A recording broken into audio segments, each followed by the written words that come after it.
Welcome back to the WatchTower podcast, the film review podcast on the Towercast Network by cinema lovers for cinema lovers, and we are live at Aaron and George's Film Cafe here on Texas Street. Yeah, thank you again to Aaron Thank you to Aaron and George's because supporting us, always supporting us on our very special occasion. Very special occasion. This is our 50th episode of the WatchTower podcast.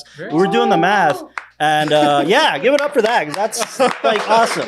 Yeah. We're doing the math, and in our network on both of our podcasts, we have over 100 episodes in our podcast collectively. So give it up for that because that's really cool. That means if you have 100 hours of boredom to kill, you now can just watch our podcast. Yeah, absolutely. If you haven't tuned into our podcast before, check us out on any streaming platform, as well as YouTube and our Facebook page, our website.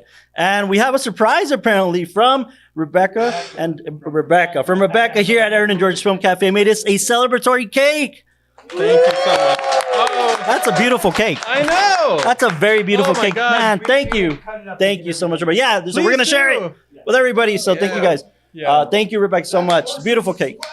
You calm down, you in the back. Yeah. All right. We have a great crowd tonight here. Thank you guys for coming around. And we packed the house. Now, for our 50th episode, we decided to do something special in terms of our film pick. Typically, if you don't know our podcast, each of us will kind of take a turn every week. And then once a month, in terms of picking the film, and then once a month, we'll do it here live from the Film Cafe. The other episodes we do in our studio. It's a huge blast to do the live episodes, and we kind of organized it to where our 50th was going to be a live one. We wanted to do it that way. Sadly, we're missing one person right now. He had a bit of an emergency and couldn't stick around. So Castro, he couldn't stick around tonight. But wherever you may be. So in case he's your favorite, personality on the podcast, he's just not going to be on tonight. In case we were the two, of the trio.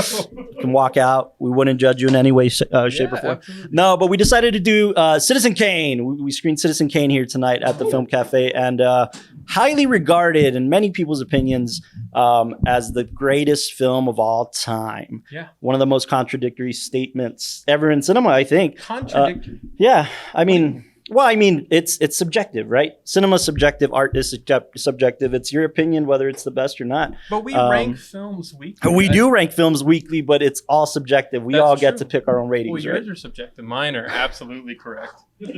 Somebody pays you to give a rating. No one pays me. I just come up with truth and it happens. I see. It's very exciting. Very exciting. No, but I'm curious to see what your truth is going to be on this one, pal. But I mean, it's so direct. Usually we have a third person to kind of buffer, like, okay, Castro, can you give us a rating and we'll be fine. But luckily, we don't have Castro, sadly. But we have many other people that are going to give some ratings here and some feedback on this film. So very exciting episode, and we hope you guys can participate. So we're going to kick off the podcast as we do our live podcast with a little bit of Q&A, a little bit of dialogue on the film that we just screened. So whoever has a thought, opinion, rating, anything really, if you can come on up, we have a seat here for you next to Mr. Jason. Yeah. And share your thoughts with us, whatever they are. They could be good, bad, ugly. Yeah. I'm ready. You're ready? All right, man. Come on up. Returning guest. I know. 3-time world champion. Whoa, careful now. God. We just lost our light. The killer of lights. Jason, we need somebody to go and fix it. No. You got it. Thank you. Hey, we can see again. Oh, thank you so much. Returning guest. Introduce yourself for the people that don't know you, my friend. Hi, hello. I am Fernando Antonio Montejano. I got to hang out with you guys when you watched the Cable Guy, the Cable Guy movie. And it was fantastic. I'm glad to be back. I'm glad I didn't break the light too. Thank you for coming back, man. We love having your energy. Last time you were here, and you definitely have a lot of thoughts. You're a radio personality yourself and have a lot of commentary on cinema, music, and art. So, what are your thoughts, man? Let us have it.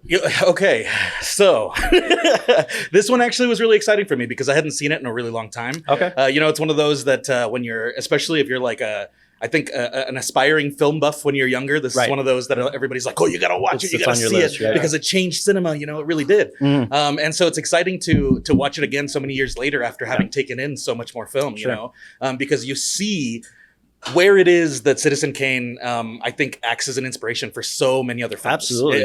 And it's not even, I think at some point it starts to become one of those, like, the things that inspired other people when Citizen Kane first started are now sort of like norms. You know? The way or are now the inspirations of even the younger generation. Yeah. So it goes even back further, right? I mean, but it's so easy to see it when you see. I think this is 1941, right? Absolutely. So it's so easy to see when you look at the everything from the camera angles to even the depth of the shots. Yeah. Because there's something that I first learned when I started watching Akira Kurosawa films. It's the way that he uses pyramids, triangles. You know, and artists use this as well. In fine art, you can see this a lot. The way that triangles are used to elicit depth in an image. And you see that so much in a lot of Kurosawa films, but you see it used so well in this. There are moments where there are two static characters in the very forefront of a frame, and in the background, typically in the center, you see something else that's not as static, something that's moving. I love that you're bringing that up, because one of the revolutionary aspects of cinema via Citizen Kane was camera movement.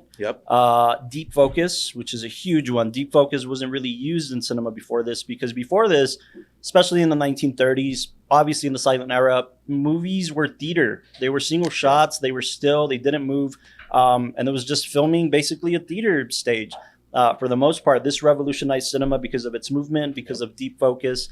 And funnily enough, right after we get into popularizing Citizen Kane, which didn't come until like 15 years after its release, the re-release of Citizen Kane, that it started inspiring things like the French New Wave and Italian neorealism, and it started kind of breaking the ground of what cinema could be, and people didn't realize it until 10 years later, which is what made it special. So I'm glad you brought that up, because without this film, we don't have film as we know it.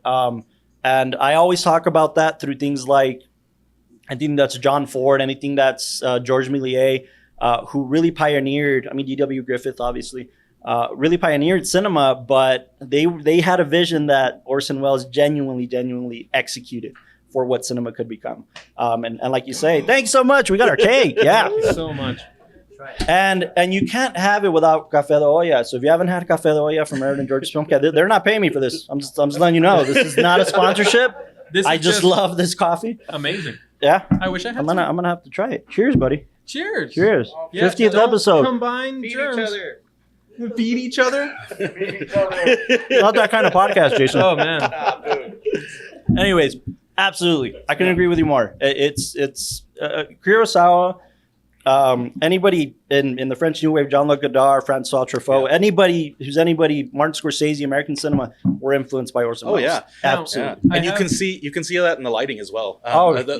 Because there's an immense use of shadow, of obscuring people's faces until they finally come into frame for some sort of dramatic reveal. But that also happens. I think there are moments where there are entire scenes, where characters are entirely shadowed. You don't get to see them at all. What was immediately influenced was film noir. Yeah. We see Billy Wilder pictures, Double Indemnity, something like that. Absolutely. It's the moody lighting. Yeah. It's the moody lighting and the shadows, the focus on eyeballs, and it's exactly I'm also going to add in. It's that moody lighting, but with intentionality. Absolutely. The whole notion of having all the press characters, and whenever they're falling into like the news or the paper, and using that as a medium to control people, that's when they go into the shadows, and that's where they always stay in the shadows. Even like the whole time that they're trying to figure out what Rosebud is, and we cut to those scenes in the past, or in the scenes in the present that. We're seeing all of them in this extremely moody lighting, and even though they talk to characters and they're well lit and everything, their whole identity is just a shadow. Absolutely. And just for background, this type of lighting was used in cinema before. Yeah. Particularly in German expressionism, but it didn't have any intention behind it. It was experimental cinema, so it was meant to make a shot look really intense, really dramatic. Yeah, absolutely. But in this, you can see the way that it's used, the way that the meaning for each moment in shadow is expressed exactly on screen. And Michael Delau here, this pal, is very good at what he does with camera and light. Yep. And he's my cinematographer. Thanks, pal. And when we make our films. And the biggest thing we ever talk about when we're screening cinema, when we're making films, is intentionality.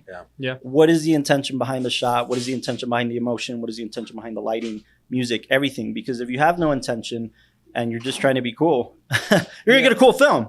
No, but you're not going to get something that truly impacts. Right. And Orson Welles was trying to truly impact in everything he did. And we talked about this in like our discussions, like this film compared to films of the early 2000s. Yeah. That it had so many pretty looking shots, but then there was no intentionality behind it. It's like you could do these well lit scenes, these well shot scenes, have people in these really dynamic lighting arrangements.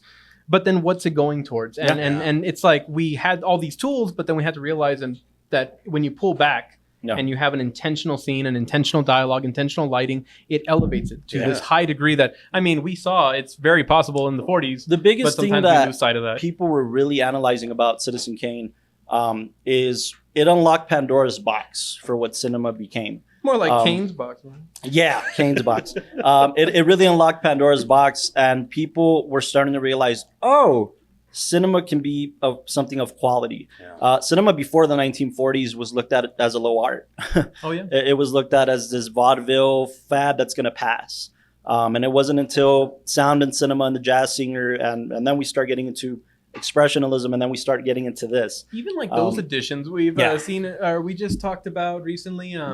Babylon, and how they were like, dude, people really even want talking in their pictures because they didn't understand the medium and the art form, and it was still very much developing. And this was 20 years after that, right? So, like you say, obtaining the tools to make something of quality. Again. And I think people don't credit Orson Welles enough. Sure, call it the best film of all time, but they don't credit him enough for making American cinema popular again. Because American cinema was just going elsewhere. There was European cinema really was taking over, and people weren't paying attention anymore. They looked at us as these silly kind of storytellers who just did musicals that were boring, and Orson Welles really turned that around for American cinema and really gave us the upper hand again to popularize cinema.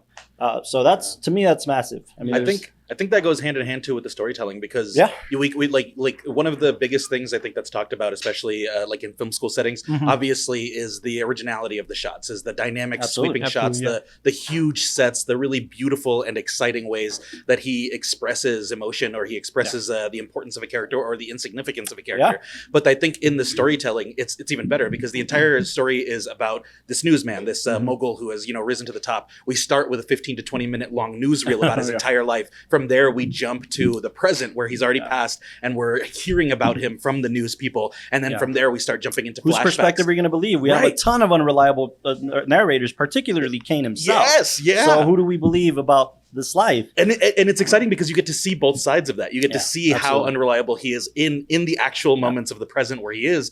But technically, all of those moments in the present are stories that are being told by people around him. I couldn't agree more, man. I couldn't agree more, Fernando. I mean, we get into a character who we see bigger than life, who takes a nosedive in his life after a certain point, and we still want to know what happened to him. I mean, this film set up what the type of stories we can tell for anti-heroes, the types of stories we can tell for epics, and reimagined epics, so it's so important, so crucial. You brought up earlier this whole idea of like these pyramid shots and how it was so interesting to be seen. I was talking to somebody recently that they think one of the most interesting types of composition are those pyramid shots, because it really does show you where a character lies in life and where they're supposed to be in a scene, and it's very subconscious. But whenever you have anything at the top, I mean, the triangle is like God-like figures. I mean, deities, people that are in the heavens, and then down to man. And not to mention, most of the shots that are downward looking up are when Charles is in the frame. When he's not, the camera's looking down on people. Just the socioeconomical status of this whole aspect of this story is crucial, because it's also very now still. I mean, in terms of the media and how it manipulates and crooked political figures. The whole election thing. And then it's like, what news do we print? And then it was the one that said like, fraudulent, like polls. This is why it's hard to fight against the fact that it is the best film of all time, or at least the most important in terms of the history of cinema and where it turned, because this is a well fleshed out film in all aspects. The social commentary, the history of it all, the technical, the techniques of it, everything is so well fleshed out.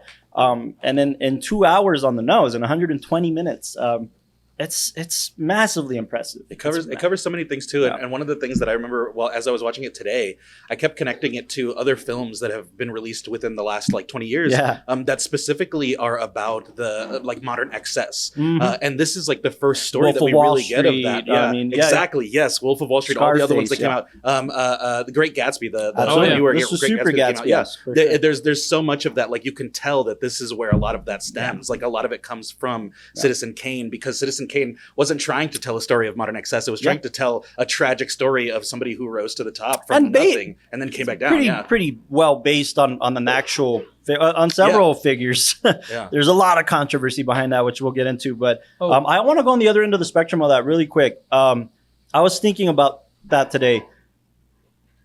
If this film didn't exist, we also wouldn't have things like Pulp Fiction.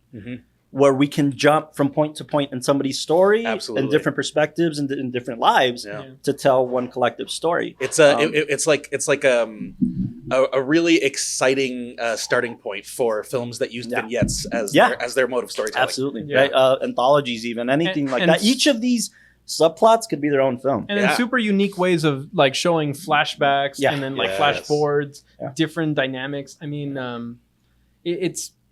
There's so much to talk about. But I'm going to ask question. The rating. Question. You, of sound, mind, and body, what would you rate this film? The greatest film of all time. Greatest film. I'm thinking like a low 6 of all time.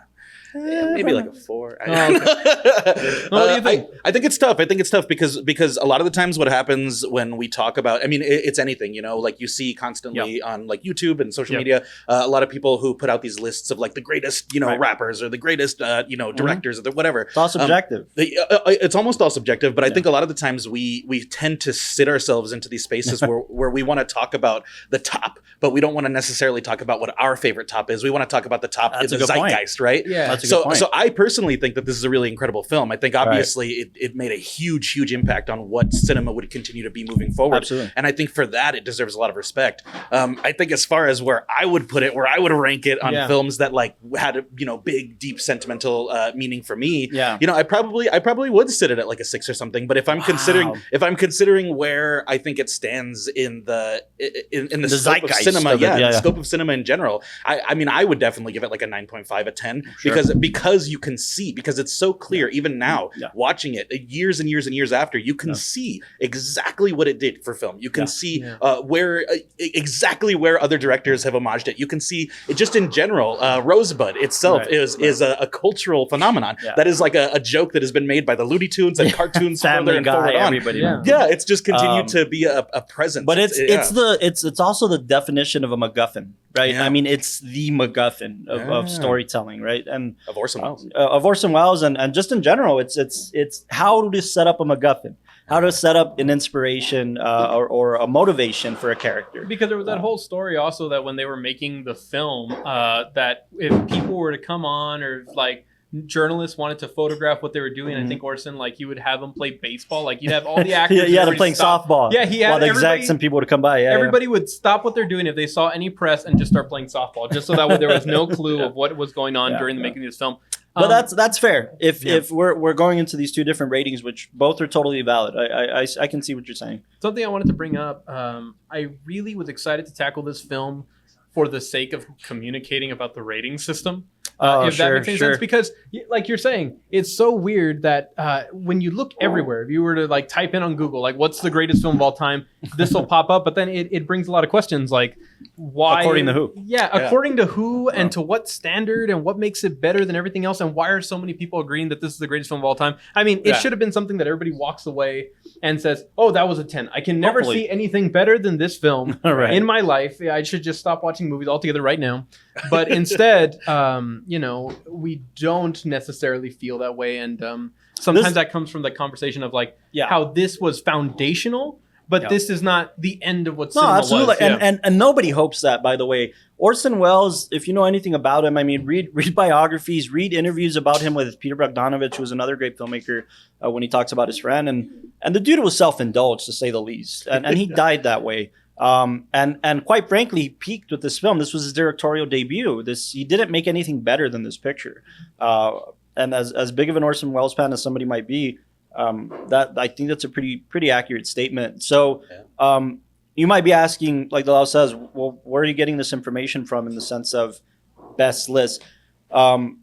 Genuinely, anything you can search of in terms of ranking cinema, whether it's the American Film Institute, the British Film Institute, the Sight and Sound poll, directors, highly regarded directors who list their 10 favorite films, this film is in there for mostly everybody.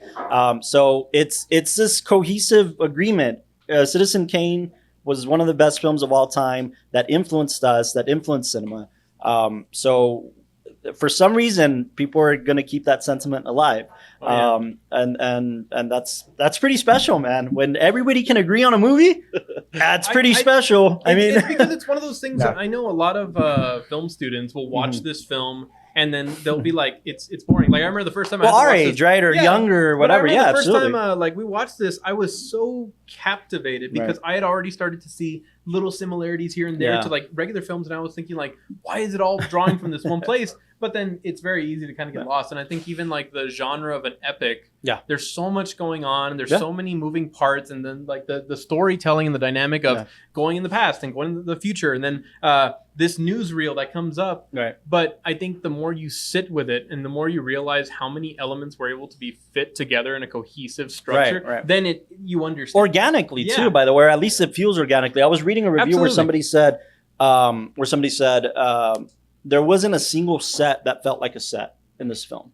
Everything felt real, and that was due in part to the lighting, due in part to the set building, due in part to the costume design and everything else. Especially the end. I mean, the end, the columns and the scale of the home, the Xanadu. I mean, oh my gosh, I love that shot too at the very end as they're finally leading out. Everybody's finally leaving right before they actually find the sled and throw it in. The shot before that, as you're looking down, I mean, obviously it's intentional to make it look like a city of all these things, like a jigsaw puzzle. Yeah, like a jigsaw puzzle. But I also saw like skyscrapers. I saw like towers. Like it felt like a functioning city of all these things that he had amassed for such a long time, which I think also works as a metaphor for the way that he wanted to be loved. The way that they talk about him wanting to be loved by the like the people at mass, to see that he had set himself in this place where all of these things that he collected, that some of them that he didn't even have on display. I think that was part of the argument that he was having with his wife, was that he had all these things that he never really used. And so they just sat in this space, and when you finally get to see them all. It's safe to say, Fernando, that this story was a collection of his life. Yeah. Right. So just in terms of connections, right, it was a collection of his life, very much a metaphor. Absolutely. But I think other people may have other thoughts. So Fernando, thanks so much for bringing up your opinion. No. Awesome. Awesome perspective. Always awesome perspective. Anybody else have any thoughts on Citizen Kane? Citizen Kane, your thoughts on it? Was it your first time watching it? Even if your thought is just a number or even a sound. Just a general human sound. A shot that may have impacted you. Anything. Anybody else have anything that... It's going once. Going once, going twice. Jason! Oh, yeah. Oh, wait. No. Please. He's trying to get to his seat. He's being weird. We're just going to pick on him because... Okay. What's your name? Tell us your name. Natalia Sosa. Natalia, thanks so much for stepping up and giving us your thoughts. Give it up for Natalia. Give us your thoughts. What are your thoughts on this film? What's So it's been a while since I saw it because I saw it like in film school, and literally it was kind of already spoiled for me since don't you hate it? Yeah. So it was like an episode of Family Guy, and it was just like very iconic. It's like it's a sled. It's like Rosebud is his sled is when he was a kid. There, I saved you 2 hours of like boobless hours, whatever. It was like very Family Guy, and I was just like, okay, cool. Fast forward me in college, and then it's like, oh, we're gonna watch Citizen Kane, and I was just like, well, shit, I already saw. I already know it's like what Rosebud is. Yeah. But like me going in with like, okay, trying to forget that I know it's the sled as a kid. Seeing all the different shots, like again with the triangle of just like with his parents in the cabin, even him playing in the background, and it's just like any of those shots, I would just be like, well, this director from this time did it, and this time and this time. He was so revolutionary for his time that like this was considered a flop. Like it did horrible in theaters. It was not like as important to people as it is now. There's a reason for that. Okay, it's important to note that there's a reason for that, which I'll bring up a little bit. This film was ultimately based on a mogul himself, a newspaper mogul specifically, who wanted to bury this film the minute he found out Orson Welles and Mank, the co-writer, were going to write a film about his life. It wasn't specifically just focused on him, but mostly. And he had the power to shut it down. He owned movie theaters, he owned newspapers, and basically said if anybody affiliated with this film will get fired, will lose their job, will lose their company. And they listened. RKO produced this film, which by all intents and purposes wasn't a Universal, wasn't necessarily a Paramount. It was a smaller studio. And they were attacked pretty heavily to not release this film. So it didn't get mass appeal, and it did. The very few theaters that went against the grain were like, that's how they made their money until the re-release like 10 years later in the 1950s. So it's important to note that it wasn't like people saw it and they were bored. They just couldn't see it. It was controlled. The media was really much controlled. It was very much like people were like, oh my gosh, like this and this. There was like, it was very controlled of like what people thought. Like, again, since the mogul, it was based off like on newspaper, so it was very much like how like all these other newspapers are writing great stuff about his wife, and it's like it's very much kind of meta with just being like, hey, like don't go see this movie, it's terrible, like blah blah blah. It proved what he was trying to display, right? I mean, I think the real person, the name escapes me, but that's what's beautiful about that.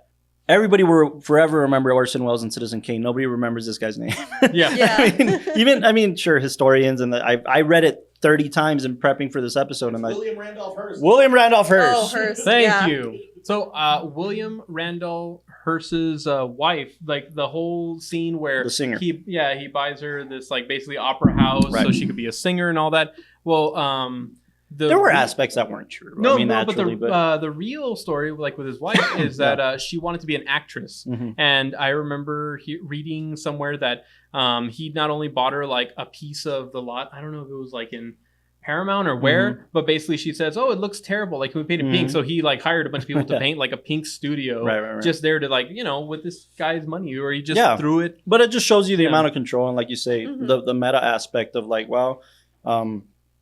The singing part, by the way, she was famous before she married this guy, but the real person. But she also had a notorious reputation for having affairs with people like Charlie Chaplin. I mean, she was known for these reasons too, So it's, again, controlling the media. Let's keep my wife out of the papers, and let's keep her likeness out of the papers, because this film is kind of telling that story too, right? So I definitely see where you're saying that. Yeah. Pre and post making this film, we have that meta aspect. What I think is interesting, though, is despite the fact that it was a major flop at the box office, it still got nine Oscar nominations and only won one. It only won for Best Original Screenplay. Bless you. But even that can be controlled.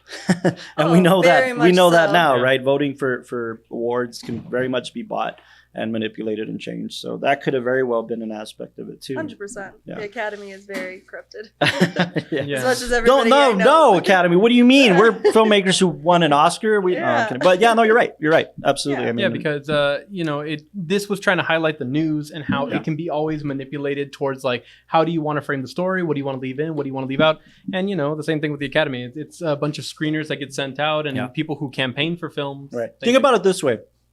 This man was basically bought to be an heir, and or this boy was bought to be an heir, and from gold mines to oil fields to everything that his father owned, he wanted the newspaper because he knew that was going to be the most powerful asset at the end of the day. If I can control the media, I can control the world.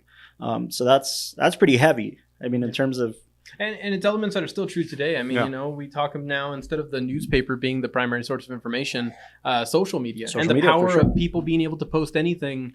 And the richest man in the world just bought Twitter. Yeah, so casually bought Twitter and knew why he wanted to buy it, so that there wouldn't be control, or would be control. And then you'll see stories like the great hit TV show Succession, where he controls like Copy Fox or CNN, their own versions. It's the ownership of these, like the newspaper, but in technology. Like, it's kind of owning the media, but owning it like through that. It's true. And that's why I say this is still very relevant to today's society. It's crazy how relevant it is.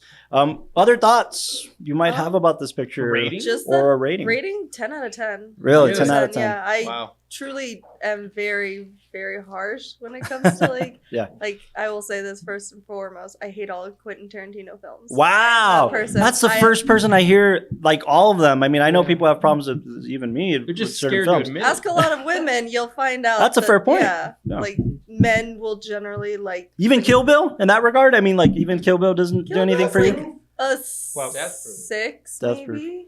Okay. But just because, again, his views in women in his films. Very male gazy, right? Yeah. Well, it's not only male gazy, like even with, what was that?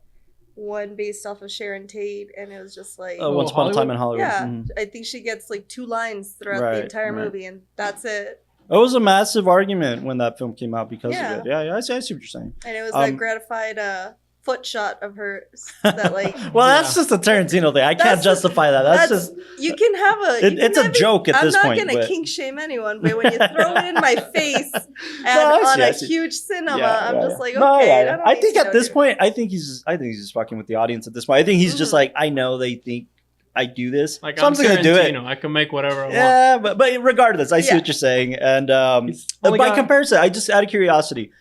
Because if you don't like somebody like Tarantino or that type of cinema, but you give this a 10 out of 10, tell us another one of your like favorite films or maybe favorite storytellers. Whenever someone asks me like my favorite film, it's like I usually always go to The Godfather. The Godfather. Yeah. Okay. Part 1 and Part 2. Okay. Right. Part 3 is garbage. I couldn't agree more. Yeah. Or like any Hitchcock. I mean, I see elements of Hitchcock a lot with this and vice versa. Sure. It's just like I can see why Hitchcock got a lot of. We're gonna have to. I know we can't do it right now, as other people may have thoughts, but we're gonna have to have a longer discussion about this because Hitchcock with women was worse he was terrible. than Tarantino. Horrible man. But I see what you're saying. I mean, it's also cinema that we fight for very hard to people to preserve and not forget about and stuff like that. And Tarantino isn't the end all be all, and he knows that. But a guy like him is directly influenced by something like this, and that's the point. If Tarantino makes like a Citizen Kane, I'll change my mind. But until he does, if anyone, right? I mean, who has surpassed the likes of Citizen Kane? Exactly. Yeah, for a point. So 10 out of 10. 10 out of 10. If I could give it 100 out of 10, I would. Wow. It was just few very like sound scenes that I'd be like, okay, change that. Technical aspects, I could have sure. But they were probably limited, right? Even then, and also Mavericks doing this for the first time. Yeah, and his first film ever. That's never been done again. I mean, it was never done before. I mean, maybe somebody like George Méliès or something, but it's never been done before that, and it's never been done again. No, we've talked about directorial debuts, and we're super impressed with. Opening films. We talked recently about like Tick Tick Boom and how that's wow, that's like a really big thing. But to think that your directorial debut is going to be the number 1 film by critics of all time is just So thanks so much for your perspective. Give it up. Man, Let's talk about meta films. Talk about great directorial debuts. Anybody else have an opinion on Citizen Kane? A rating? Anything at all? Maybe somebody's first time watching it, and I genuinely would love a genuine perspective of like, this is my first time and I hated it or I loved it or whatever it is. It sucks. It sucks. All right, Jason. If nobody has anything else, I think we'll get into some other kind of points of discussion. But general banter about this picture. I want to talk a little bit about the controversy behind this picture because go ahead, talk about it. And it's not pieces of the puzzle that we discovered until much later when film historians were really tearing apart how this film was made and why and for what reasons and with who and for what intentions. We just didn't know about it until we really started digging. And part of that was the credit for the scene. If you haven't seen David Fincher's Mank on Netflix, it goes it's a wonderful picture. It goes into massive detail on the co-writer who I just call Mank, but his name is Mankiewicz. Charles Mankiewicz? No, Frank. I think his name's Frank Mankiewicz, but we can. After you watch it, we did cover it on the spot. We did. Yes. We did. Yeah, go check out our episode on Mank. But it very much details how basically Orson Welles bribed the writer and said, "I'll buy you out for your credit. I'll buy you out." And then years later, the Writers Guild, who is on strike right now, so shout out to the Writers Guild to try to get some better working conditions for our writers and money. Hashtag strike. But yeah, the Writers Guild basically didn't allow it. They were like, Orson Welles paid him north of $100,000 for his credit, and then the Writers Guild was like, "Yeah, no, dude, we need to get the facts here. We're gonna give you back your credit." And Orson was like, "Well, since that happened, can I get my money back?" And Mank was like, "Dude, I already spent it. Like, I'm not giving you your money back." So talk about karma a little bit, right? And he died an alcoholic. And he died an alcoholic, Mank did. But words to live by. Mank really did have a lot of insight on Hearst, the guy that this was based on, and would sit at dinner parties with him and his wife, drunk at, dinner parties, and had a lot of insight and really secrets that he was holding for this guy, affairs and just a ton of stuff that he was doing that was really crooked. So a lot of people argue that he was the main writer. Most people are arguing that that's kind of been defunct because Orson had written a play that you see a portion of at the beginning of the film called Song of March or something like that, where he details a very similar story. Somebody who becomes rich, becomes an heir, and controls the media. And it was a small play, but that was the consensus for Citizen Kane. And then Mank just fleshed out this much broader story because he knew details of this individual, right? So yeah. So that was super controversial, and because of it, we had controversy surrounding the entire picture. The making of this film was insane, to say the least. You hear crazy stories about films being made. When you go back to this one, this was his directorial debut, his first time making a film, and the studio basically signed him for a 2-picture deal where he's going to write, direct, produce, and edit his own pictures for the studio, RKO. And they're going to go into this agreement in their contract of, well, not only are we going to give you the money to make these films, about $500,000 was the agreement per picture, but we're gonna let you do what you want. You have Final Cut, which is unheard of even nowadays for first time directors. You have Final Cut, and we're not gonna have people peering in to your sets. We're not gonna have people coming to your set and spying on you, which happened anyways. Which is why, like the law was saying, spies were sent to the set, and then when he knew they were here, he'd just have everybody play softball so they couldn't report anything back. Yeah, but I mean, an unprecedented amount of freedom that everybody would love, but nobody really gets, and it's unheard of in this day and age. To have final say on everything. It makes you wonder, if we did that a lot more, would we get the directorial debuts that some people deserve? Because most people credit bad films in terms of the studio system to the studio controlling what the film ends up looking like anyways, right?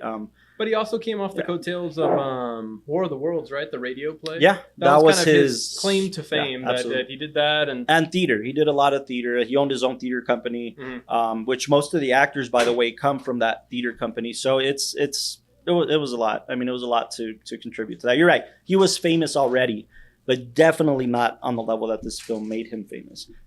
Which is why I think he didn't have the greatest career after that. I mean, even the last film he was trying to make never really saw the light of day because he died in trying to make it because he was spent 20 years on this thing. There's a documentary about it. I forget the name right now, but it's fantastic. It really shows you that he very similar. Like They'll Love Me When I'm Dead or something. Like that. Something in that vein, talking about his film. Something the Wind. Yeah, something like that. But yeah, I mean, it details kind of parallels. He died pretty similarly to Orson Welles. He died lonely and trying to make his art and trying to make, kind of tell a story. And it didn't really work out for him in the end. But I mean, just massive amounts of controversy surrounding this. That could be its own podcast episode, I promise you. But we didn't get into our ratings. I was going to ask, do you have a rating that you're it's an easy number? No, man, because the more I see this film, this is probably, I don't know, man, this is probably my fifth, sixth time watching it. Same here. The more I see it, the more I realize both spectrums are growing. We're starting to forget the masters, which somebody like me advocates for. The Kurosawas, the Satyajit Rays, the I mean, we're starting to forget them.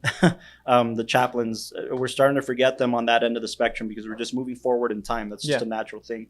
But on the other end of the spectrum, we've grown cinema so far that anybody who loves cinema and anybody who contributes to cinema, you hope that whatever you're making right now is the worst thing somebody will ever see in 10 years because you want it to stand the test of time, but you want cinema to progress. You want this forum to constantly be growing and constantly be evolving. And if you don't, then, I mean, it's going to die. The art form will die. So it's a weird, I can't really place that because I can definitely say it's important. It's massively important. Is it my top 10? No, it's not in my top 10 of all time. My personal top 10. Something like Casablanca, which Austin and I always argue about, is in my top 10 over this. Just on the storytelling front, and they weren't that far apart in terms of when they were made. I think they were a couple years apart. So no, I wouldn't place it in my top 10, but it's so important to what cinema became that I can't leave it out. So it's my personal rating, does it belong in my top 10? I'd put it somewhere in the neighborhood of an 8, maybe 8.5. Let's say 8.5 because it's just more romantic to like a Fellini reference, right? 8.5.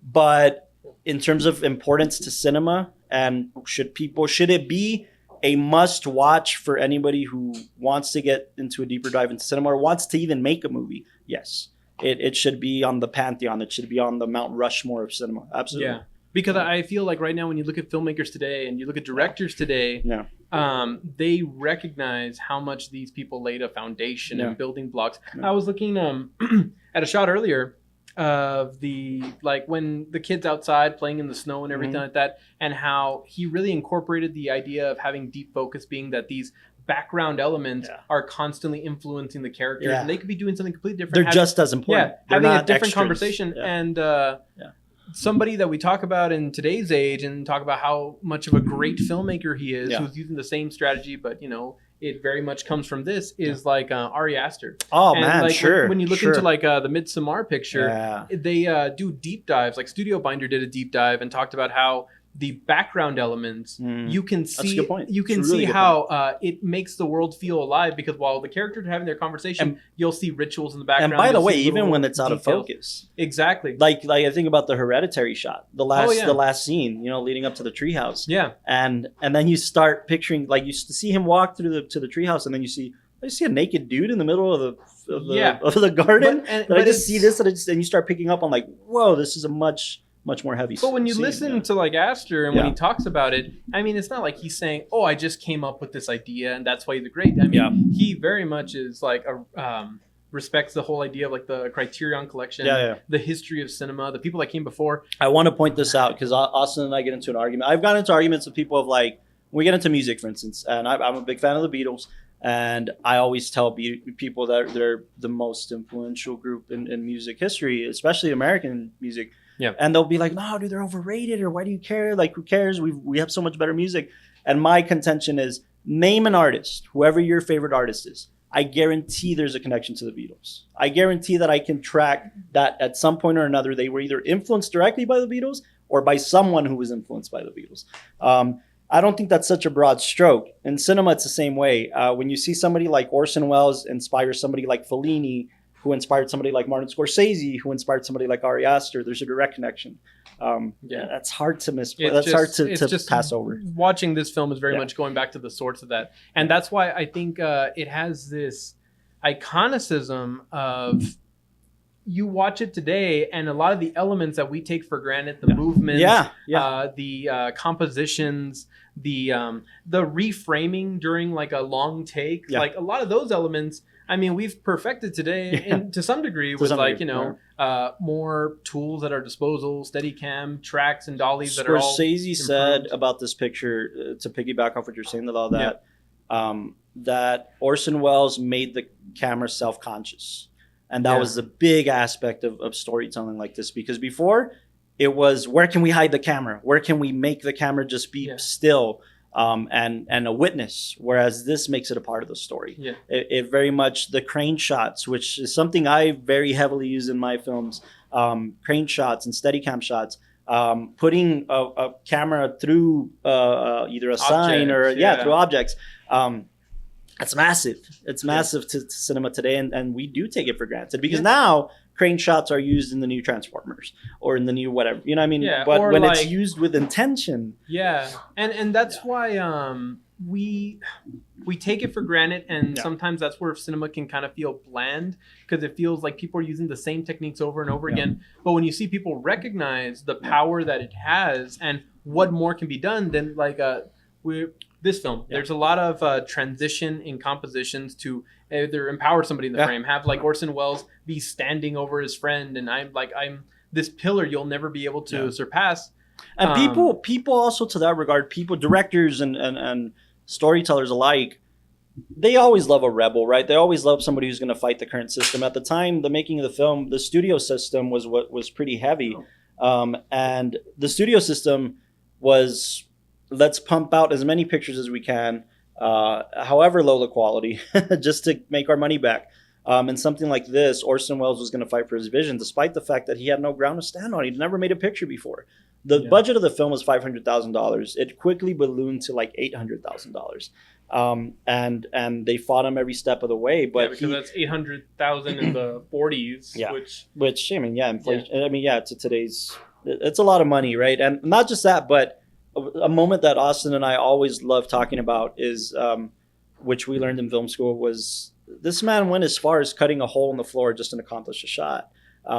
That's how much he cared about his vision. Oh, there's a floor in the set that we're gonna have to dig, not just cut out the floorboards in the sound stage. We're gonna dig into rock and cement and go further down just so I can place my camera where I want it. And it's one of the most iconic scenes in the film where he fires one of his closest, collaborators, and it's so intentional, and it's also right after he doesn't win the election due to his own fault, right? Yeah. He's at his lowest moment, and we see the banners at their lowest moment. We see the celebration at its lowest moment, and by proxy and by intention, the camera is at its lowest possible position. Even at its lowest, he still is the most powerful thing in the frame, and his friend is always going to be diminished. Like you will not sway me. I don't care if you're going to say like I want to be moved to departments and all that. Fine, I'll let you, because I have almost like this godly control over what happens with your life too. Even life itself, right? Like once his wife and his kid die and he has no heir, you don't see him be broken by that. Yeah. Until we get to the end, right? I mean, we see the humanity in this.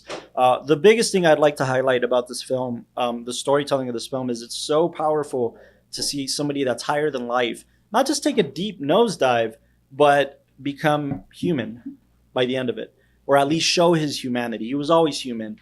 We were even tricked as an audience to think, man, this dude is a god, and he had so much power and he had so much control. And then we saw him lose it all. It didn't matter, because even when he was dead, who's going to take? They're just going to auction all his stuff. They're just going to get rid of all this. People are already taking pieces of it and valuing them, So, but Rosebud itself, it's not just this iconic line for the sake of it being an iconic line. It defined who he always wanted to be. This kid who just wanted to be on a sled. A human, very human remorse moment of death. Yeah, I just wanted to be human. That's how important that line is. It's crucial. I think it's right so after crucial. That moment where he picks up the little glass ball and like he remembers the sled. I mean, super Shed iconic. The tear. Yeah. Well, shed the tear, but then also when he walks past the mirror and it's like almost Sandra, my wife, she was pointing that shot out. Yeah, is fractured and his whole identity is fractured, and that's so powerful. Yeah. And in 40 cinema that now we see shots like that, we're super impressed with already. Yeah. Incredible. I want to hear Austin's thoughts on this film, because not only is it one of his, well, I don't know if it's one of your favorite films of all time. What I know is that you think it's important, and you think it's better than Casablanca, which is a shame. Yeah, it's wrong. But hold on, we got to move Jason's buffet over here. Austin, we gave our ratings, sort of. I guess I kind of gave it on a personal front an 8.5. On a massive, it's so important to cinema, I gave it a 10.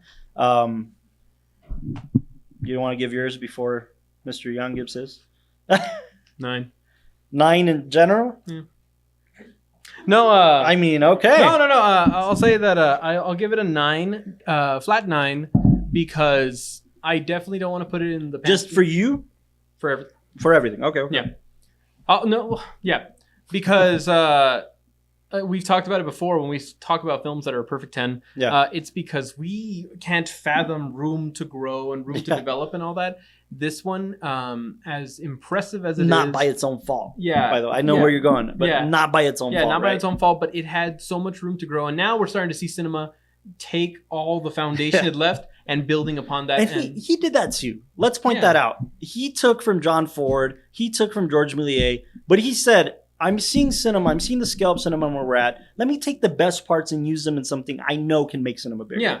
So that's what every filmmaker should try to do is study cinema and know that you're on the shoulders of giants and say, what can I take from this to really like enhance storytelling and enhance the medium altogether? Yeah. Again, the foundation he's laying for intentionality, which we see films today that as nice as they may look, as fancy as they're shot, they lack intentionality in portions. And then to us, it feels weak because it feels like you spent all this time creating a shot that looked really pretty, but where did it go? What did it do for the characters? What did it do for the audience and feeling it, experiencing it? And here, it does not stop in any way. Every shot's intentional. Every beat's intentional. It's the only reason it doesn't get a 10 for you is because of its limitations that at that time that didn't even it wasn't his fault, but it wasn't his fault. But so why punish it? It's 1 point if it's not its fault. Because to say it's a 10, because then cinema didn't grow. Then the cinema didn't grow. Yeah, when I talk about films being a 10, I talk about a ceiling of they did all they could and all that cinema could be, and we saw that. And here, in appreciating it, it's also knowing that this is the foundation. This is where it had room to grow. Jason, don't give me that look. I already see it. It's okay. He's going to use that to cut your cake? That's the one. He's Austin's new muscle. Yeah. I have a question for Jason, but not right before I. Are you going to ask him what he thought about the end? But no, I do have a question for him. But before I get into that, rating and it's a 10 all around. 10 all around. 10 all around. Yeah. Like it not only is what people consider the standard, but it influences everything since then. Yeah. And it's still relevant to the day, the story, the techniques, everything, even down to the editing, cinematography, everything. Yeah. I'd go as far as to say, Austin, that something a quote that I love from Francis Ford Coppola that was just thrown into an interview that nobody even pays attention to anymore. He says, he says, he's like, I think we're at 3% of what cinema could be. And 1.5% of that was learned in the silent era.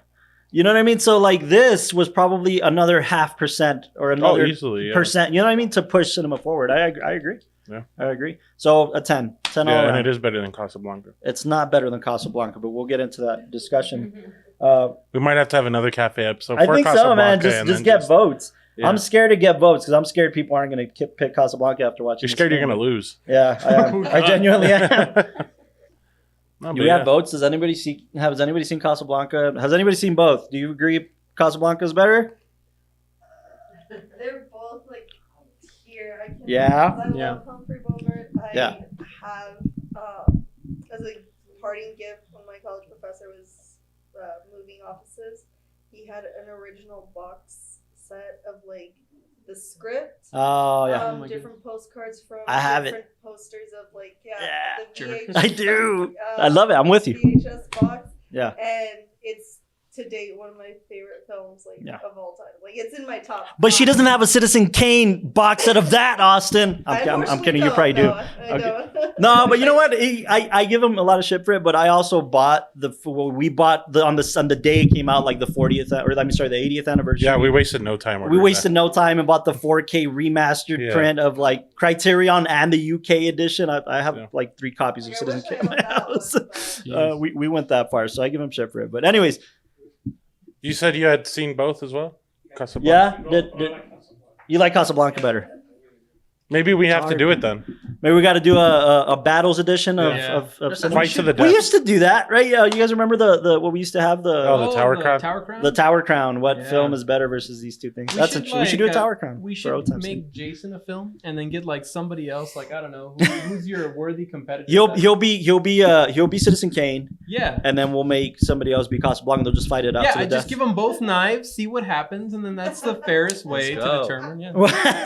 I have a question for Jason. Give it up for Austin because he gave his rating. I have a question for you. Jason, if you don't know, works with a lot of people and works in the industry, is heavily working in the industry. He's very grippy. He's very grippy. He works as a grip. I mean, very different capacities and with different filmmakers. And you talk to a lot of people. So I'm curious, what is, if anything, because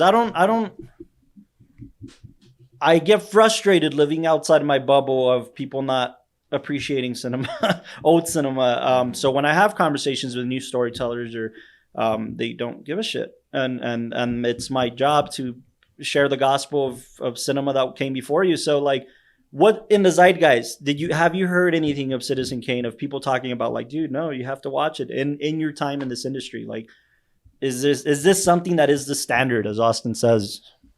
How much did this help you become a better grip? Well, it doesn't help you grip. Yeah. Did it improve your grip? Like, it's like you mentioned. I mean, a lot of it you covered already, and so did our guest over there. That it's transcended just its time. Like, I've seen a joke on The Simpsons, right, where they're like, "Hey, wait, there's no Kane in Citizen Kane." Like, and then and that always stuck in my head. I'm like, what are they talking about? And then like, it's just finally, like you were saying, yeah. I finally watched it. I saw it. I've seen it a few times, and I watched it at the Plaza. Oh, the Plaza Classic. It's probably there every year, I think. And it's safe to say it screens at the Plaza Classic Film Festival every year. Yeah, and it's just not last year. Okay. Yeah, I would know. Yeah, she would know. Wow. It's great storytelling, and like when I watch films now that I've been in the industry, I'm like, oh, I know how they did that, or they did like my brain's just like putting all the shots together. Because you'll I'm assuming, I mean, we work in every capacity in terms of features, TV shows, commercials, everything. Yeah. You'll see a technique that they used on this amazing film in like a commercial for 3 seconds. Yeah. And then you think, this is an amazing technique, and it came from there. Yeah, like, It's I mean, I something like this I would rewatch. Yeah. Like I wouldn't mind seeing it over and over. Yeah. As compared to like, I don't know, Transformers. It's like, once you see it once and that's it. You want to wish you didn't watch it. You know what I mean? Yeah. But it goes back to that whole idea of like cinema and these techniques that we learned about, we almost take for granted at this point. Like all the movements, the low angles to put power into somebody. I mean, when it's overused and it's not intentional, or it's barely intentional, I mean, like you say in Transformers, then we become kind of numb to it. It all just kind of molds together, and it's off that sentiment. I want to play devil's advocate if she'll let me. I have a question for my lovely wife, for Sandra. Oh my God. And you don't have to be on camera if you don't want to. Just the mic, we can get the mic on her. I want to know, because my wife and I get into these arguments where she indulges me. Because do you really want to argue with your wife? I really do, Lalo. It's just you really want to do this on camera? I really do. I really want to lose a battle. Yeah. No, I want to know. Hi, babe. I want to know. We get into these arguments that I think are very healthy for anybody who's like, for anybody who's talking about cinema in general. She considers herself to be very much a general audience member when it comes to watching films, and she wants to, most of the time, just wants the escapism of movies, right? Just watch something that she enjoys, that she can laugh at or smile at or whatever it is, right? And it's the weirdest thing, because when it comes to like books, she wants to go deeper than I probably ever want to go to in a film. And that's just her how she is. But I'm curious, I think this was your first time watching. I don't think I've ever made you sit through this one before. So what's, as a general audience member, what's your take on this? Your words, not mine. Well, I thought it was fantastic. Like you said, it was my first time. When it comes to the technicality and all that, I mean, I'm very oblivious to that. But the story itself was great. It kept me very entertained. So I guess if I had to rate it when it comes to my personal likes, I agree with you. I like Casablanca more. But I'd probably give it like a 7 or 8. Okay. But not learning from everyone else here that it's a very pivotal piece of art. Yeah. I mean, I can totally see that now in movies. So I mean, when it comes to that aspect, if I can give my opinion on that, it's probably a 10. Wow. Okay. Yeah. So you like, as a general audience member, not as a filmmaker, not as right. Self how do you say, self-declared film buff, self, whatever. You have 2 ratings, even just in general, just on a personal note and what it means. This really is one of those like art pieces that, again, you might watch it, and some people watch it for the first time and they absolutely hate it because, I've even met people that are like, oh, it's a black and white film. Yeah. Once you get past, you have to get past all of that for good cinema. Like it feels antiquated. And it feels like not engaging. And how am I going to connect with something that happened like in the 40s and all that? Yeah. But when you get past that, then you have to get past.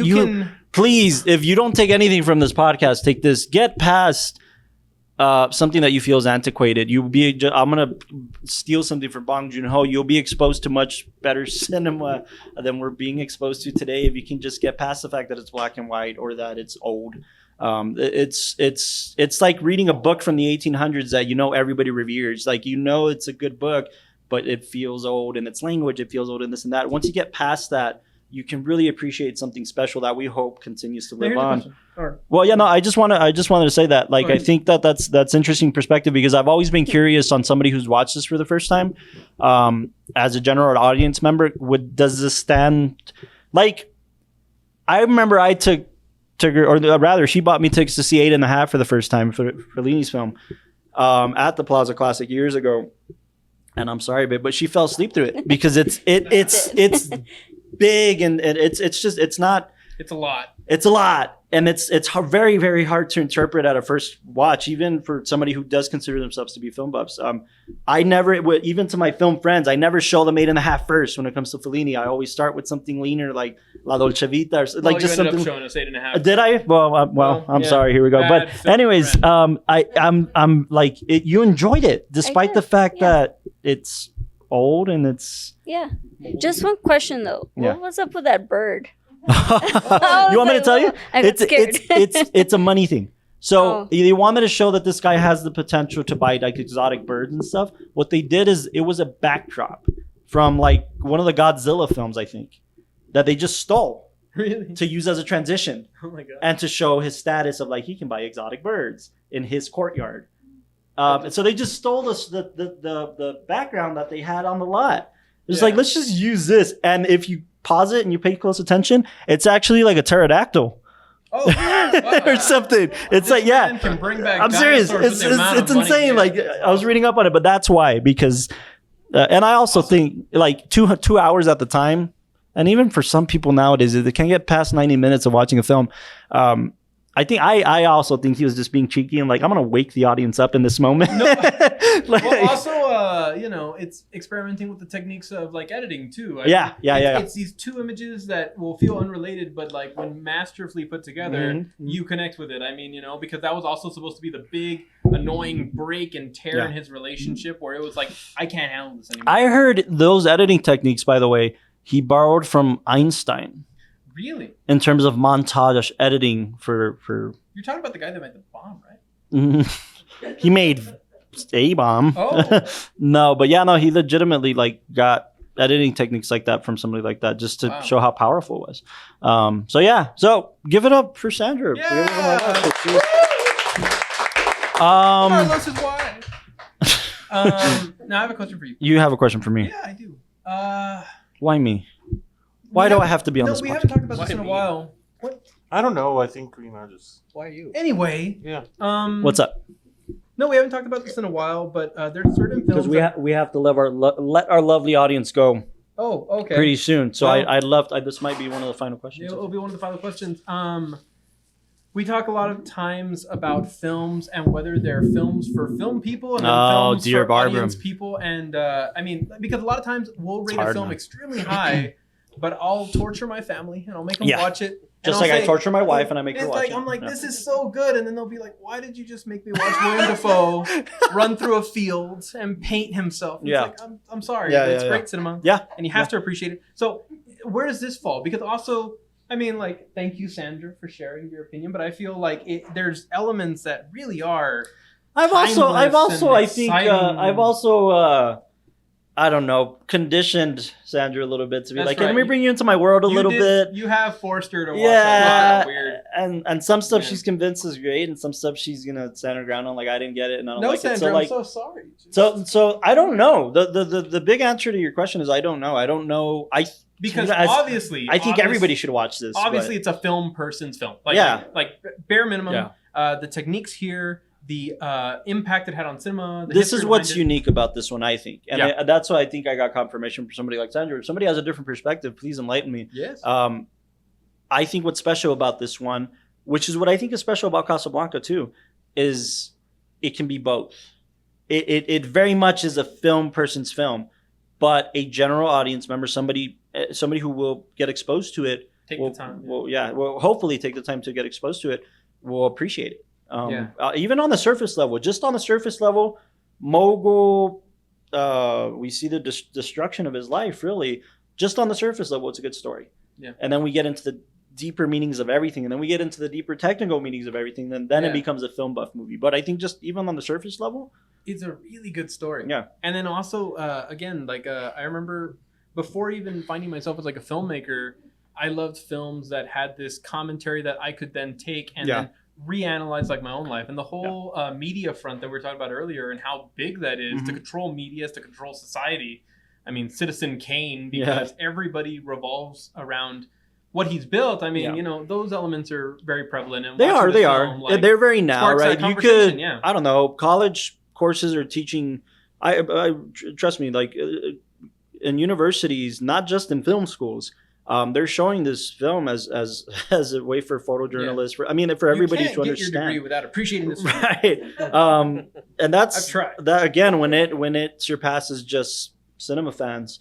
And it permeates into other areas. It's important, right? It has to be. I will say this though, I haven't heard from either film buffs or people who have just watched it on a whim because they went to the Plaza Festival, or whatever.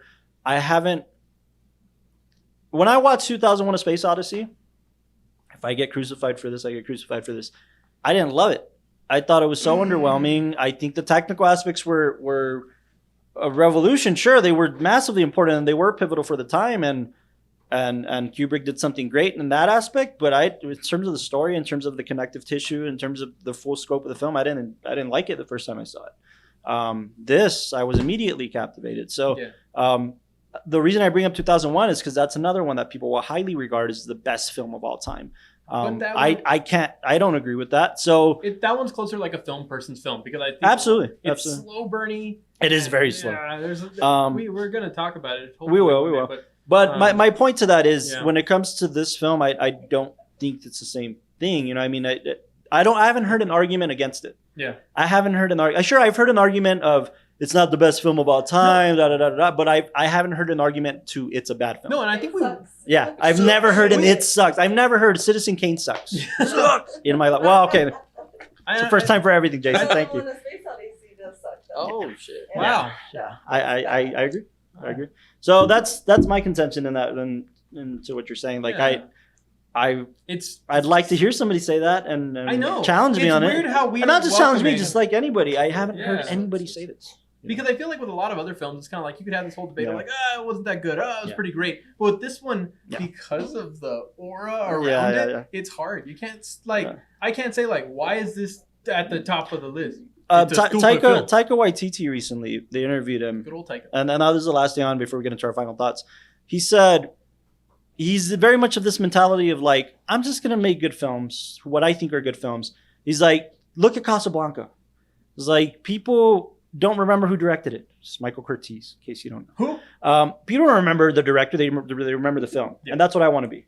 I want people to remember my films. I don't care if they remember my name or not. So by that regard, this film, the name Orson Welles is synonymous with Citizen Kane.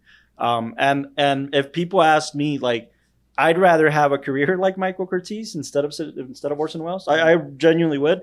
I don't want to be known for just one film and then that's the end all be all. I don't care how good the film is. Like, you want to grow as a storyteller, and he didn't grow as a storyteller. He was peaked, just he was a foothold for what was next in the art form. Super important. But if you see the trajectory of, like, for me, somebody like Martin Scorsese and how he grew as a storyteller and how he admits that it's just about cinema, period. It's about contributing to this amazing art form. I don't know. I'd rather have that type of career. So 50 episodes. 50 episodes of the Watchtower. We made it. Any final thoughts from anybody? Anybody want to? If nobody has anything, we'll close it out on our end. But if anybody, you have something, absolutely, man. Come on up. Jason, move your buffet again. Sorry. What do you keep dropping? I keep dropping my wallet. Oh my gosh, it's empty. It is a good wallet. It's empty. Hey, what's going on? Filmmaker. I'm a little bit nervous, but No, man. No. This is a conversation amongst We're just filmmaking gonna and friends. stare at you, and this is between us right now. But introduce yourself for everybody. Just tell us your my name. name's Matthew. Hi, man. Hey, Matthew. I'm a biological sciences student. I'm really big into film. Hopefully, plan to become a filmmaker later. But do it now, man. Don't do it later. Do it now. Yeah. For now, I would say I have like the world doesn't need another I'm so bullshitting on this, but the world doesn't need another biological scientist. They do, they really do. But we need more filmmakers. So yeah. Anyway, I'm sorry. Go on. I'm kind of like a little bit on the know of my media literacy. I don't really know the big terms. No, that doesn't matter. Filmic, but yeah. To be honest, this was a film that I wasn't really anticipating to enjoy it. Really? This was your first time watching it tonight? Oh, cool. Okay. The other Orson Welles films that I've seen have been bad. I'm kidding. That Touch of Evil was pretty good. The Third Man, which he didn't direct, but he's an actor. Yeah. And to be honest, I just felt kind of middling to, kind of average on it. Yeah. I thought it was all right. But I came to this film, and honestly, I had such a good time with it. Oh, great. I think that it really retains a timeless quality. And it's surprising because I've noticed that it kind of got bumped off. This year. Polls, yeah, Sight and Sound poll. For those of you that don't know, I'm so sorry. Yeah. For those of you that don't know, the Sight and Sound poll is a list that gets revealed every 10 years. We have literally a poll for directors and for critics. Both of these polls we collect. Well, they collectively collect answers of what are your top 10 films of all time, what are your top 50 films of all time, and then they get counted. And then we get to a place where, these are the top 10 films of the Sight and Sound poll list. So personally, I trust the Sight and Sound poll list more than I trust the Oscars, more than I trust Rotten Tomatoes, more than I trust BFI, AFI, whatever. Sight and Sound poll for me is the defining like what truly are the best films. And you're right. This year, I think Citizen Kane sits at like number 6. It actually got bumped down. It's still top 3. Oh, okay. For the critics list or for the directors? I think it's 2 on the directors and it's 3 on the critics. Okay. Because I think you're right. Maybe I'm thinking of 2001. 2001 got bumped down. 2001 is, I think, actually still top 5, but it did get bumped down. Too. But it was a French film that bumped everybody off. I forget the name of the film. It's a long title. Jean Delman. Yeah. It's a super long title. Citizen Kane is 3 on the critics. 3 on the critics and 2 on the directors, because directors love this. And for some reason, I think 2001 is number 1 on the directors. I think. But anyways, you were saying. Yeah. Sight and Sound, it got bumped. It got bumped for sure. This was a film, honestly, that I see so much influence coming out of it. And honestly, a bunch of different noirs came out of my head, but I kept getting drawn back to the films of Billy Wilder, Absolutely. Sunset Boulevard, all that stuff. Yep. And most of all, like the Night of the Hunter, which takes a lot from German expressionism. Yeah. And man, I think that the lighting in this film particularly was one of my favorite elements. Yeah. His shadow work, that is. It defined the generation, like it really did in terms, not just noir, but noir eventually turned into horror lighting, and horror lighting eventually turned to, so like I couldn't agree more. I mean, and I agree with you. We're watching this. I'm a big Billy Wilder fan, man, and like Sunset Boulevard is probably my favorite of his. But Double Indemnity too. His kind of first noir picture. It's so reminiscent of this. It's so influential. The 1940s, if you don't know, were film noir. That was what was selling at the theaters. That's what was popularized. And this was 41. So that's a direct connection, right? For sure. I'm curious. You say you're not a filmmaker. You know a lot, man. Yeah. So you're very, very, very insightful. I'm curious. What's another one of your favorite films that, by just comparison, like this is what I love versus this is what I just got exposed to? Yeah. I think for me, Honestly, it's often hard for me to list a favorite just because there's for most people. Yeah. I think for me, one of the first ones that comes to the top of my head is Harakiri by Maseki Kobayashi. Oh, okay. I haven't seen a ton of Kobayashi. Yeah, that's a great film. Yeah. Okay. But it's nonetheless foreign cinema, older cinema. So I mean, oftentimes, honestly, I like watching a lot more older pictures, and I know you guys say that really it's like there's kind of a ceiling to it, and those older films often are like kind of setting the bar. They're victims of their own limitations, right? Because the technical limitations of the era. Yeah. But sure. I think watching those older films are important because honestly, every time I go back to them, I always discover something new. Yeah. And that's always something that I like doing. Because to be honest, I don't really watch. It's been a while since I've watched a film from 2022. To be honest, I only had maybe 8 films honestly that I saw that year. Because for the most part, I do just tend to lean towards older stuff. And those 8 films, I'm with you, man. Those 8 films are probably just us catching up on the Oscar race, so we have enough to talk about. But yeah, I'm with you, man. I couldn't agree more. I visit older cinema hands down 10 times over for sure because, and then I turn around, I'm like, dude, you guys have to watch this thing. I just watched the Purple Rose of Cairo, the Woody Allen's picture, which I'd never seen before, and it's I turn around, I'm like, dude, you guys need to watch this thing. It's so foundational. Thing. I mean, for us filmmakers or even film appreciators, you realize how much is taken from that. And there's very few people telling good stories like this anymore, and that's so. What about Transformers? Rise. How many times have we mentioned Transformers on today's podcast, man? It's like we got sponsored or something. But no, I couldn't agree with you more. So give it up. Awesome perspective there. Wow. Yeah. Wow. Anybody else? Anything else before we close out? Thumbs up, thumbs down. We got thumbs up, thumbs down. Maybe a nice whoop. There we go. We got thumbs. We got thumbs up. Woo! Let's see a thumbs down. Awesome. There we go. Great. I mean, final thoughts. Just go watch this picture if you haven't. You're doing yourself a huge disservice, especially if you're a fan of cinema, by not screening Citizen Kane. Thank you again to Aaron and George's Film Cafe. Thank you to Aaron and George's Film Cafe. For allowing us to be here. Yeah, Aaron and George's Film Cafe not only allows us to do this craziness here at the cafe, but they're also advocating cinema of all types. I mean, I love the conversations I have with Doug because we'll turn around and talk about Panic in Needle Park, and then Rebecca will turn around and talk about Miss Congeniality or whatever. And we just there's no pretentiousness, there's no nothing. It's just good. Let's just expose ourselves to good cinema. Movies. So Aaron and George's Film Cafe, come check them out. Check out their menu online. You can order food and stuff like that, especially if you're in the downtown area. And they deliver now. And they have alcohol now. And they have alcohol now. Come have a good time on a Friday or Saturday night, much like us. So thank you to Aaron and George's Film Cafe. And thank you to Rebecca again for the cake. I hope you guys like the cake. The cake was pretty damn good, right?